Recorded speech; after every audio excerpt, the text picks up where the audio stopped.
Right. You know, so yeah, I get it. I really love comedy. I look at all of it. Like I said, I incorporate a lot of the elements of like delivery for comedy.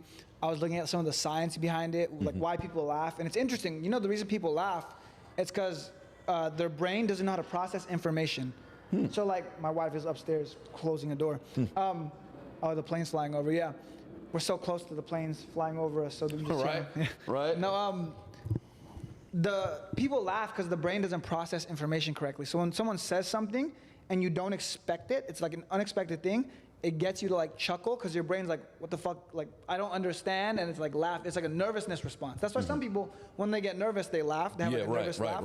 Because their body's just releasing unprocessed emotion. So someone that can like elicit that out of you is absolutely crazy. But yeah, like the way I look at it, in order to be great at comedy, it's like you said, you can't be afraid to bomb, but you have to stay relatable regardless of how rich you get. Right, because once you get to the point where you're only able to appeal with those at the top, that needs to be your audience. Yeah. Like you can't try to keep the same audience as you go and you ascend. It's not going to work. Yeah. Because if you got people who are into projects, now you're talking about rich people problems, they're just going to look at you like, well, I don't quite understand any of that stuff. Like you're talking about issues that you have with your penthouse, like, oh man, you know, when my faucet's running over here, but then down there now it's so far from, they're going to look at you like, well, I got roaches. How am I going to use this? There was a Kevin Hart piece where he talks about like, and I thought it was hilarious because I could relate to it. He talks about like, do you want good dick or you want like a nice house? He talks about like how now that he's rich, he can't lay down that dick anymore like he used to. Like back in the day when he was broke, that's all you had. He was fucking for coins, you know? Right. So like that was the entire premise of the joke. It's like, I used to fuck, now my wife complains because I don't be fucking the same because I'm like tired from like working and I'm rich.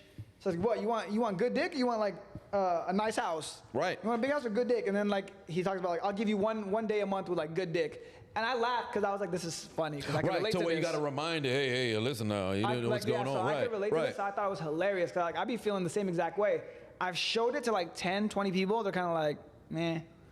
I'm like, damn, I thought it was hilarious. So I get what you mean. Like your comedy has to be like mass appeal, and the same goes for music. The same goes for everything. It's like the Marvin Hagler quote where it's hard to get up to run at 5 a.m. in silk pajamas. Yeah, it's the same thing across the board because as you ascend, and Conor McGregor's unfortunately a victim of it. As you ascend, it's not the same anymore because when rent is due, your backup is against the wall, and everything's got to go. It's like the Eminem 8 Mile. Like you just lose. You must perform or everything's going to shit. That's what separates the great people from the average people. So a great example, like LeBron James.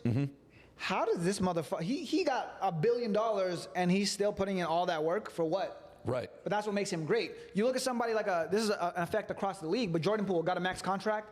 Trash. The worst player in the league. He has the worst plus minus it's any bad. Player. It is bad. But you see it a lot. Anytime someone gets their big bag, that's it for them. They're kind of like, all right, got the big bag, I'm over it. Right. It's a terrible thing, and that's the thing I struggle with right now. It's kind of like, all right, let me get some fucking motivation to handle this. Right, and I think to tie everything all back, that's why movement and change of scenery and everything like that is important because it keeps you grounded. A consistent, like, stay on your toes. Right. A consistent, like, all right, I got to keep hustling. Yeah, never get too comfortable. Never get too comfortable. That's the message of 2024. I think that's the big takeaway from 2024. Don't get too comfortable.